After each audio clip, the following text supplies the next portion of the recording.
আসসালামু আলাইকুম। আল্লাহর রহমতে আমি আজকে আপনাদের দেখানোর চেষ্টা করব আমরা আমাদের মুরগির বাচ্চাগুলোকে কীভাবে বোর্ডিং করে থাকি এবং আপনারা কীভাবে আপনার মুরগির বাচ্চাগুলোকে বোর্ডিং করবেন সে সম্পর্কে জানতে শেষ পর্যন্ত ভিডিওটা দেখতে থাকুন।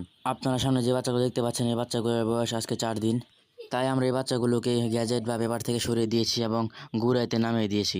তো আমার বাচ্চার চারিদিকে তালা দিয়ে বেড়া দিয়েছি বাঁশের। আপনারা যদি চান তাহলে প্রিন্সেটও ব্যবহার করতে পারেন। তো আমাদের এখানে দৈর্ঘ্য রয়েছে মোট 15 হাত এবং প্রস্থ রয়েছে 7 হাত। তো যেহেতু আমরা মুরগি পালন করি চাই আমরা এটা অনুমান করে বললাম, আমরা অনুমান করে দিয়ে থাকি, এটা একটু 19-20 হতে পারে।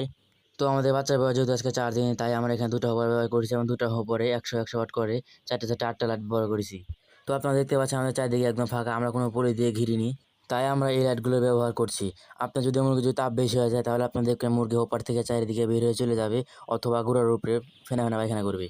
আপনাদের মুরগি তাপমাত্রা বৃদ্ধি পেলে কিন্তু ও সাথে বাচ্চাগুলো সব হোপার থেকে বাইরে চলে যাবে অথবা ফেনা ফেনা পায়খানা করবে। আর যখন মুরগি বাচ্চা ঠান্ডা লাগবে তখন সব বাচ্চাগুলো হোপার থেকে বের হয়ে চলে যাবে। আর আপনারা কিন্তু সবসময় ছোটো মুরগির বাচ্চা তাপমাত্রা নিয়ন্ত্রণ করার চেষ্টা করবেন, কারণ যত তাপমাত্রা নিয়ন্ত্রণ করতে পারবেন তত মুরগির গ্রোথ বৃদ্ধি পাবে।